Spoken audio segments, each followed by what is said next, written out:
Okay, hi, this is Kendra Prevost, owner of Nations Notary, and I'm here today speaking with my mentor, Mr. Andre Hatchett.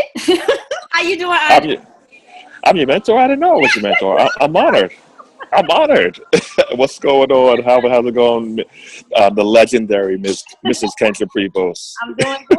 I'm doing good. So, looks like you were at one of your affiliates today. Are you at the We Work location? I'm at the WeWork. Yes, and I am an affiliate for them too. So, you Okay. want to sign up? We can sign you up. Yeah. So, I realize that I'm more productive when I'm not working in the house every day of the week. Oh, So, okay. I measure my productivity. So just because we have the option to work from home doesn't mean that we should do that. It doesn't mean we Okay. should do that. So I measure my productivity, and I said, "Wow, it's way higher when I'm not in the house." So I got a co-working space, and yeah, I'm here. Okay, cool. Okay, so Andre, I'm interviewing you today because you have done so many different businesses, but you didn't always do what you're doing now. So I want us to Hmm. take us up to the point you are now. So Okay. tell me, Andre, tell me about your childhood. Like, where you from? Where did you grow up? Where am I from? So I am Jamaican descent. Okay, I grew up in Rochelle, New York, which is a suburb right above the Bronx. okay, Two-parent household. Parents lived together but separated probably when I was in my early teens. okay. Older brother, younger sister that I grew up with in the household, so I'm the middle child. So I had a great upbringing, and if I had to say so, I had a great upbringing, supportive parents, great siblings. So I would consider myself to be privileged per se. Maybe not privileged in terms of how we speak about financial privilege, but we ate every night. We did eat every night. We Okay, did, okay, we did. okay. So that's how I grew up. Okay, so what about your dad? Was your dad an entrepreneur, or what kind of did he work, or how was he? Uh, my dad is a nine to fiver who enjoys entrepreneurship. So he's a nine to fiver, but he always, uh, I think if him and my mother would have been able to work things out and stay together, Mhm. then he would have become he would have went the full entrepreneur route.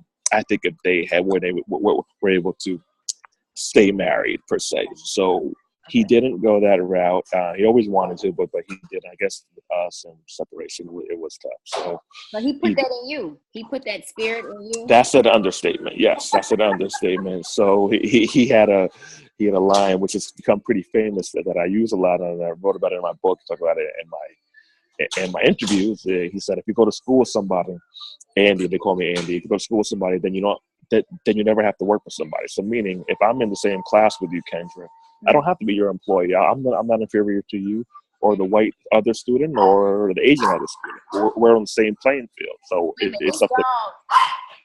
I'm gonna throw her out. Hold on hey one dog. Oh, all right, dog. one second. One second. Let me pause this. Hold on. Okay, so your dad, pretty much he's the one that kind of put into you that you need to have be your own boss. Bingo. Yeah. So it was just instilled in us that like look, that there are certain things that they have above you, but not. But you're not inferior. I'm not inferior. My siblings are not inferior. It's up to me to decide what I'm going to do. So I never had the mindset that I have to be their employee because they're anything. So I always had that mindset like, yeah, hell yeah, I can do this thing. Yeah, it can get done. Yeah, I just can figure out a way. Okay. And so when you graduated from high school, did you go to college then, or did you start being an entrepreneur right then? How did you? Great question. So I've been an entrepreneur actually since I was like 8 or 9 years old. We sold candy, we sold lemonade, we Okay. washed cars, we shoveled snow, we did everything. I even had a little crew where we were selling candy together at school and taking cuts from it. So I've always been an entrepreneur as Okay. I can remember. Okay. I did go to college for about a year. Right after high school, I stopped. I'm not the college guy, you know. I was like, some people you're into school, you're hardcore, you're in the fraternity or sorority, and it's Sorority, like sorority, you let sorority. sorority. Delta, right? You're Yeah, Delta. yeah. Delta, you rough the life, which is great. But that's never been me per se. So I went to school off and on for years, actually 14 years. I actually, Oh wow. yeah, when I was younger, I was told I had a learning disability. So that's actually one of the only things that I've ever felt inferior in is Hmm. formal education and formal academic performance. But then I graduated. I got my first place when I was 22. The month I was 22. I realized I just didn't like their system. From New York. You from New York. So how did you? So you started working and you were able to get your first house at 22 or first? Yeah. I started working. I saved. I was a teacher's aide. I saved damn near everything I made. I made 15 an hour. So for like 2 years, I just didn't have a social life change. I stacked, and saved, and I wrote down every dollar I made and spent for that 2 year period. And I made sure that I didn't go above 30% a day, and I would splurge, which is like $100 a day, once every 2 weeks on summer lobster or something like that.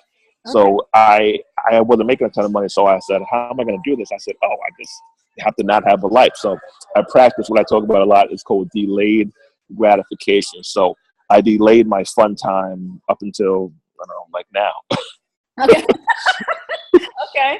Okay. So you got your first place at 22 years old, and Yes, then you were working at another job. So when did you start discovering real estate? What got you interested in becoming a realtor? Selling real estate. I started selling real estate in my later 20s. So I was about 26 years old. I realized I knew so much about it, and I was so into it, and I was giving people advice anyway. I was showing them homes anyway. I said, why don't I just get paid for this damn thing? Mm-hmm. So then I just got my license, and I sold real estate from then up until my early 30s. Now, New York is so competitive. So was it hard getting into? Did you have a mentor or somebody to help you? Real estate is a disgustingly hard business. It should be illegal how hard it is to sell real estate, especially in New York. I had mentors, had advisors, had books, had friends. I had everything. I had times where I gave up, felt like gave up, and walked away. And all this stuff, real estate can kick your butt, Kendra, and kick your butt. So I tapped on shoulders, and I studied people who were doing great. And I just tried to mimic them as often as I could, and add my own twist, and I was able to be somewhat successful. Okay, and did you go with a large firm? Because I know you have a class about how to be a successful realtor, right? Yes, we do, and we have rock star guests in like yourself, and some other people. So I tried the large firm route, but it was very corporate-y, which I think I hate corporate. I think it's fair to say that I hate corporate environments. I'm not sure what it is. Maybe it's you need to do what we need to do, and you need to stick to the script, and everyone needs to be the same. It's very cookie cutter like. So I kind of reject corporate in my own head. Right.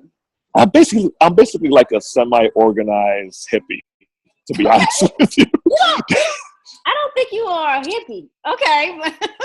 In my head, I am. I'm like this free spirit dude who has who's somewhat organized. Okay.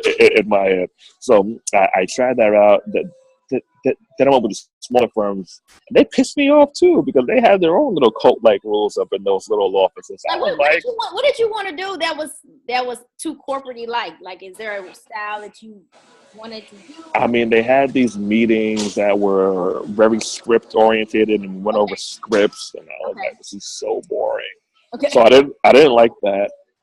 Then with the smaller firms, it's like you have a job sometimes because and I didn't like that the brokers were agents as well. So it was kind of conflicting to me. I'm like, so you get all the calls, everything goes through you, and then you don't have any say so. So I was like, I didn't really agree with that stuff. So I actually said the next firm I get with, if I ever become a full-time agent again, it's going to be my firm, or I'm going to partner up with some friends, and we're going to have our own firm because all these rules. Script kind of like is too stiff. Yeah. It's a little bit stiff. And it's not bad. But we have to just see what we have to learn what works for us as individuals. Right. And through my journey, through entrepreneurship, through 9-to-5ership. Oh, is that a word, 9-to-5ership? I think I made it up. 9-to-5ership.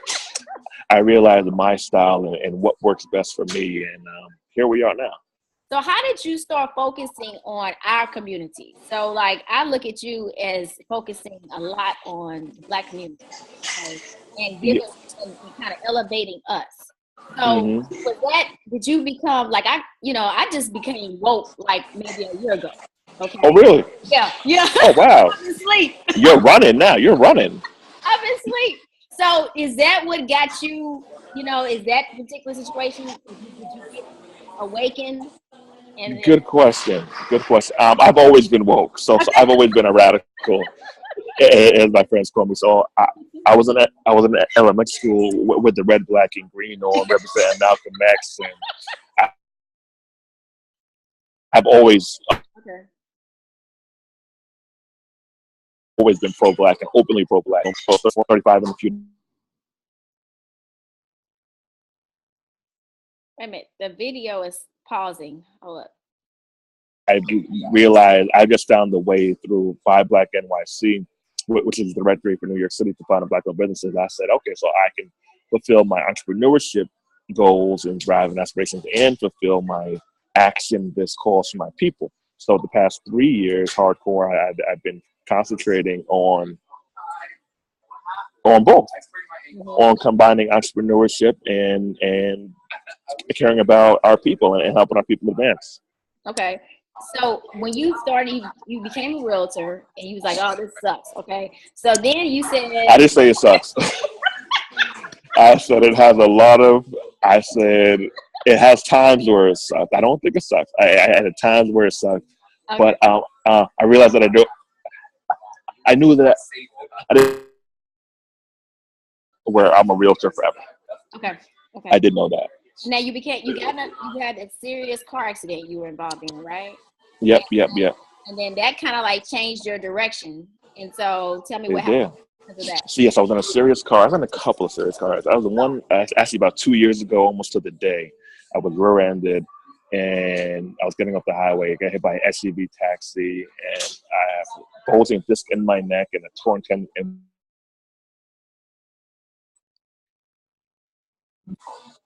Wow. Ooh, sorry, you there? Yeah, I don't know what happened. Are we there? Okay. Yeah. All right, cool. Yeah, but torn tendon in my shoulder, bulging in my neck. And at that time, I was doing real estate, and since I was 23, we didn't talk about this earlier. I've had my own mobile notary service as well. Okay. So like that's always been part of the time. Okay, so oh yeah, I've had that since I was 23. So like that's been with me all the way up until now. Even now to this day, that's been my most consistent business I've actually ever had. Is the mobile notary service business. Okay.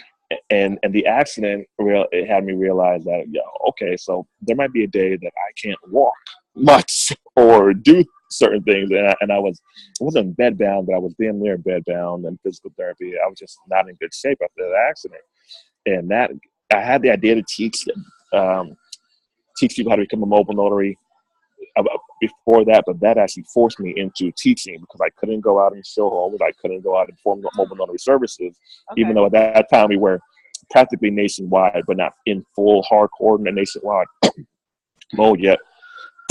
Sorry. Mm-hmm. And I realized, okay, I have to reinvent myself, which is what a lot of us need to do, especially in this day and age. We need to reinvent ourselves, and we can't just stay one-sided or one-dimensional. We have to be willing to change and be flexible. Mm-hmm. Mm-hmm. So you created, like, how did you go from that idea that I'm going to start teaching people how to be a mobile notary into like actually having a class? Like, how did that happen? I studied people. I studied people who were doing it, and I was like, okay, so Dr. Bush Rockets, he built the Blackwell Food Camp. My man Jay Morrison, he built the Jay Morrison Institute.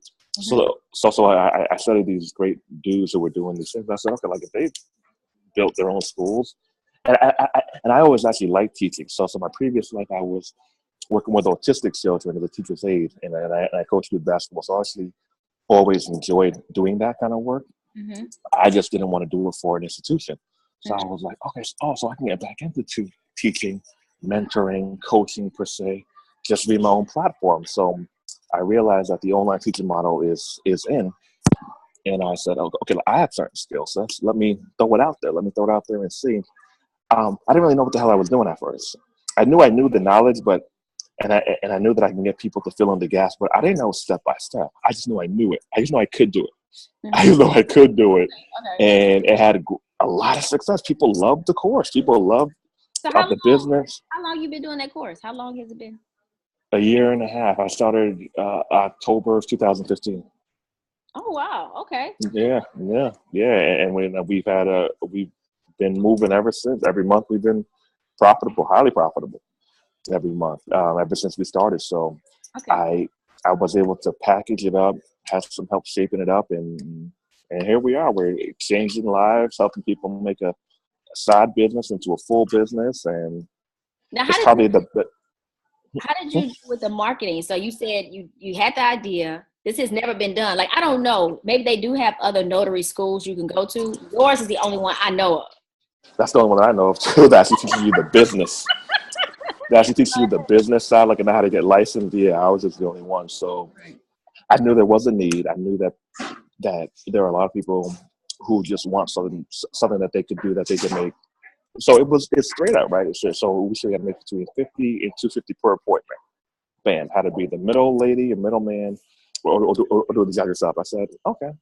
So as far as marketing for the course, so over the past few years, I built some pretty firm connections. Dare I say, branded. I hate using the word branded, but it is what it is. Branded myself. And I had a pretty strong connection. Well, I have a pretty strong connection with Dr. Boyce Watkins, one of the top scholars and businessmen in the country. So we worked out like a part affiliate program. He was like, basically, like, you teach, I'll help you promote, and we'll and we'll have a cut share, have a share for the revenue. I'm like, all right, that works. That works for me. Works for me. So that was one of the things that helped us out tremendously with our marketing. And it was like a celebrity endorsement per se. Right. And so, like, it's only been a year. You said only a year and a half? Year and a half we've been teaching. Yeah, November Wow. That's just, 2015. I mean, that's not that long ago that you just hmm started out. October 2015. Okay, so when you say, okay, so someone take your class, which I went through. I went through You like did. two classes, notary school. I think the what's the one when you learn how to be the middleman? It's called The master's the course. master's course, and I also The, the documentation or the live the uh, document review course, yes. course. hmm Okay, so I took the course, and I can tell you right now, if anybody's watching this, you are a person of your word. You get all the tools that you need to do the business. It's really up to you, pretty much, after you take your course, what you're gonna do. But you give us all the tools, and you're very accessible, to the students and everything. But I do. Thank you. I appreciate that. You're welcome. And I want to ask you this. Okay, so like as a notary, what do you expect? Like if they take your class, what do you think their income would be like if they apply themselves with the information that you give? Great question. So after 3 to 6 months of applying everything that we've taught you and maybe adding your own twist in there, if you're part-time, most students who reported back to us, and most of my friends, because I have friends who've done this for the past decade as well, are averaging between like $300 to $700 a week after 3 to 6 months. Yep. If they're going all in, if they're advertising, if they're marketing, if they're doing it consistently, if after a year or so, if you're full time, I have friends who make on average 800 to maybe 1,300 a week. And that's with them doing the jobs themselves, and then maybe even being the middle person. Really? Okay. So you basically a course, and I don't know how much is the course now. How much is the course? We have plans that go as low as $97 a month, and we have yearly rates, which is probably the best for most people, and those start at about $297 a month.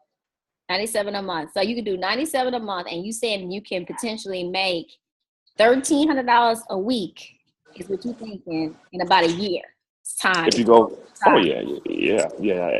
I'm not say easily because that word is misleading, but it's a bunch of simple stuff, as you know, because you've had assignments come in. It's a bunch of simple stuff that if you follow the simple stuff, you will win in this business. Because I'm not a complex dude at all. And then New York is a big city, so pretty much was the area that you focused in was in New York. Is that? I focus on doing the jobs myself in New York and New Jersey and Northern New Jersey. I'm licensed there as well. But I also focus on getting clients all throughout the country. So Florida, we conduct the jobs in Florida, DC, Florida again, Connecticut, damn near every state around the country, because this business is a great business because it's needed in the country. This isn't something that people might like or they might need one day. No. People need to get this stuff done. People need to get fingerprinted. They need to get notarized, and they need apostille services. Okay. So this business can thrive and survive in any city and any state in the country. Okay, so tell me about the apostille service. I took the master's class, so we got to take on each one of the different ways: the fingerprinting, apostille, mobile notary. So for people who don't know what apostille service is and the potential income that you can make from it, tell me about the apostille service. All right, so the apostille service. So that's when you're basically, you are certifying a document through the state that that the client and or customer can use in a foreign country. So it's basically you're making the document like a passport, where it's approved, they could take it to their country, and it's recognized as a legally binding document, as a certified true document. So we basically do the paperwork, we notarize it, we go to the Department of State, they apostille it, they certify it, we deliver it back to the client, and they're happy, and we get paid. So it's basically like a high-end courier service is what I call it. High-end courier service, and it pays good. It pays good. On a low end, you can charge $200 for the first document, $25 for each additional document, and upwards of that. And it's probably one of the best service. I actually wish I had done that service off the bat when I first started, because it's so lucrative. But is there a need for apostille services like that? Now, apostilles are needed especially in cities and states where there's a high foreign population. So like a Miami, a DC, where they're international people. Right. Those cities and states are where like it really goes down at, because people who need apostilles are generally people who are doing business or getting jobs or doing some kind of transaction outside the country. Okay. So let's talk about the most recent course I took from you, which is the passive income. Oh yes, you're in everything. How do you like it? I loved it. Out of all the courses, really? Okay. I think I benefited most from was that one, because really good to know. Right off the bat, you start making money. And yeah. So tell me what if you apply yourself. If you apply yourself. But it doesn't cost. It doesn't take much application. No, it doesn't. No cold calling. It doesn't, because you know me, Ken, you're like, I like simple stuff. I don't like complex stuff. I try to keep stuff as simple as possible, master the heck out of it, and keep it running. Right. So what made you develop that course? I developed the course. One, is profitable. Okay. So, and two, I just know that we're in such a rapidly changing time and environment, that going to school to get a master's degree and to get a PhD, for a lot of us, it's just not an option, because those degrees might even be outdated by the time we graduate. So I tapped upon my entrepreneurship side, and I tapped upon my activist side, and was like, okay, so I can show our people, what I've done over the past 4, 6, 8 months. And I can explain it in a format that's conducive to most people. That's one of the best things, one of the best responses that I get back from students, is that I'm able to break stuff down to where they get it, to where it doesn't go over their head. So I said, okay, so my delivery works, my topics work. Let me just keep on doing it. So I've mastered some things. I'm about like 40-60% living off passive income right now. So let me do what I did for the real estate school, do what I did for the notary school, and put it into practice, put it into play, and rock it out. And I actually like it a lot too. So it's probably one of my favorite classes too. I mean, that course, to me, the way you just broke down each one.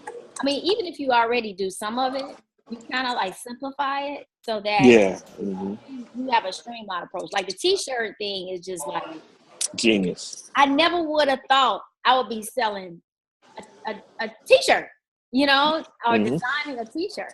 You sold a lot of them, actually. Yeah. Right. I mean, that business right there is worth my time and effort right there. If you can develop, you're a person. I never thought I was a creative person.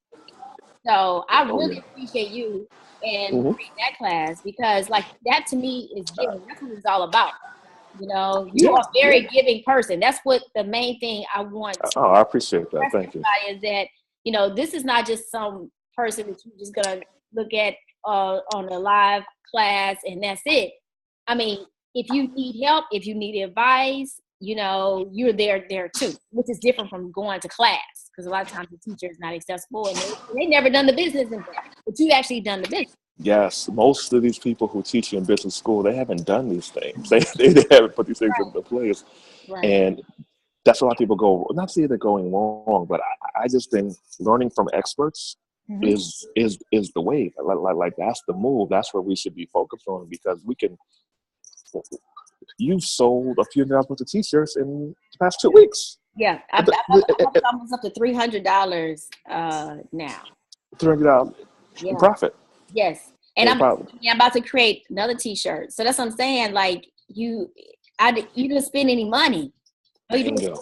Time, you know? Bingo. And that's just one business model. We went over 3 other ones. We still got a couple more to go. I'm gonna surprise you guys, but I like that course. I really like that course a lot, and actually we're gonna launch it again in May. I've got a lot of great feedback, and we're gonna bring in some more special guests. Taking the advice from someone who's done something recently and getting the knowledge from them and putting it into play for your life, that's where the new learning is going. Like that's how you learn nowadays, in my opinion. Right. And one thing I like about your course is at the end of the class, you tell us, go do this today. I do that, yeah. Get this thing done. Let me know. I want to see it. Go get your t-shirt and send it to me. Or go get. Now, I don't know. Did anybody else do the other things? Like I didn't do I did sign up for We Buy Black. You actually are the most consistent student. Okay. You are the only one who has interviewed me. I offered all of our students a chance to interview me, which I'm sure some will. But you're different. Okay. You're a different kind of hungry. Yeah. I love that though. If somebody give me information, it's information. If you don't use it, what's the good of getting it? It doesn't make any sense. It doesn't make it. Put it to use. Class to get the information. So it's time to get busy. Exactly. So yeah, I've told people about that class. People want to know how to get my t-shirt done and stuff like that, or how to get it made. And I always refer to your class as a way for them to get direction. I appreciate that. So you have another. You said you have another course called Create. What is it called? Yeah. Me and my man, Sean Robinson, we created he's actually the youngest Black franchise in the country. We created a course called Accept or Create. Okay. So basically, are you going to accept your life, or are you going to create your life? Because so many of us feel that we just have to accept whatever society and women has freaking given to us. And we're like, no, like we can create this thing. So me and Sean both started our first businesses. For him, $0, a moving company. Now he sells franchises all throughout the country. Oh. And me with a few $100 with the mobile notary company, and we both have hit 6 figures. Him well over 6 figures. So we're like, let's teach it, and we're boys, so we get along well. So actually, this is off topic a little bit. One of the best things I like about entrepreneurship is you get to pick who you work with. Like I love working with you and talking to you and brainstorming with you. That's one of the best things about entrepreneurship. You get to pick who you work with. Right. That's true. That's true. Oh man. Right. And then you can pick where you want to work, because you're working wherever you want to work right now. Now we work. Yeah. Talk about the movie. Yeah. So you were shooting a movie when I was talking to you months ago. You were shooting a movie. So tell me about, now you a filmmaker. Up and coming documentary filmmaker. Yeah. So what I'm doing is I like movies. So I like documentaries. So my thing was, okay, I am going to just, let me go back to something. I don't want to die with the music still in me. I've heard that by Les Brown. Like I don't want to say, oh man, like that's cool. I want to do it and just not do it. I don't want to see the pretty queen at the bar and not talk to her. Like no, man. If I shoot out, if I strike out, I'm strike out. But I was always inspired by documentaries. I was inspired by films, and I was like, I think I could put together something cool. So we have the trailer done. It's called Own and Be Owned. The values will go with or without you. We're trying to encourage our people and give steps on how to get this, how to get the property before it's going to gentrification, and we're priced out and we're mad, holding up signs and saying what happened, what happened, what happened. And I'm like, man, skip this crap. Let's just be ahead of the curve and not be behind the curve. So I will be a documentary filmmaker in the next 6 months or so. Yeah. Okay, so does it go to what part of the country is the documentary? The first one we're focusing on Atlanta, and the next one we might actually be out there in Dallas with you. Oh, really? Okay, yeah, we might be going out there to Dallas. Yeah, and now Atlanta is okay. Are you with? I know Jay Morrison has a group buying up. I guess it's trying to stop gentrification. Yeah. We're in a lot of same a lot of same lanes. He's actually a friend of mine now. I'm actually going to be helping him work on his Tulsa real estate fund. Yeah, that's the one, the real estate fund. The Tulsa real estate fund. I'm actually going to be helping him out with the project, which is an honor to be part of that. So he's out there doing major things, like teaching people real estate on the corner, literally on the corner. You know what? Is that the On the Corner series or something? I think I saw him on the corner. Okay. Yep. Okay. So it was a privilege to interview you. And the main thing I wanted to get across to people is that, the reason why I probably am so consistent as a student is that I've been looking for somebody to look to. Okay. My husband and I have been doing well by ourselves, working for someone. Okay. Because I'm a pharmacist, he's a pharmacist.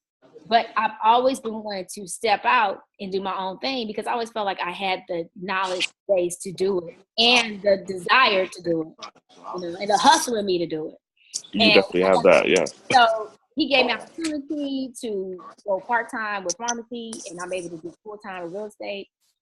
And so I don't even know how I found your course because it's by accident, because I was listening to Dr. Boyce, and then through Dr. Boyce, discovered you, but now I'm making money, so I'm happy. It all worked out. Yeah. So my affiliation with Dr. Boyce Walker definitely has helped put me at a different level, which is why interning is so important. Because I started off to say, man, hey, look, man, I'm here to help in the exclamation articles.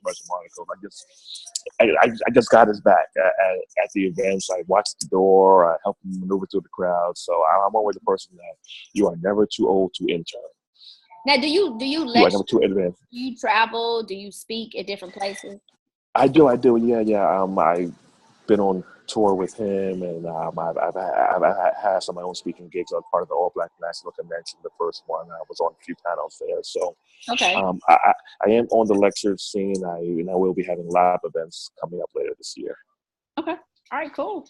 Well, I appreciate you taking the time. It's been an honor to interview you and talk about all your businesses, and basically want everybody to know that where you start out doesn't have to be where you are, where you end up. You're a true example of that. I can't even count how many things that you said you've done. It's a few. Now you're doing them all at one time. It seems. So. You're my man Charles right there. Yeah. He is looking at the computer too hard. Look. Teamwork gets it done. Okay. But thank you, Kendra. I appreciate the time. I appreciate you thinking of me as a positive influence in your life. I greatly appreciate it. And I congratulate you for investing the time and the money to better your life. And I'm glad to see that it's coming. It's happening. Yes. I already got my money's well worth. Money well spent. Love it. Okay, so sign up for the notary school, sign up for a passive income school, sign up for any school. This man is a truth. He will teach you. Now you have to apply it, but he will give you the information. Okay? Thanks a lot. All right. Thanks, Andre. See you, Queen. Have a great day. All right, you too. Bye.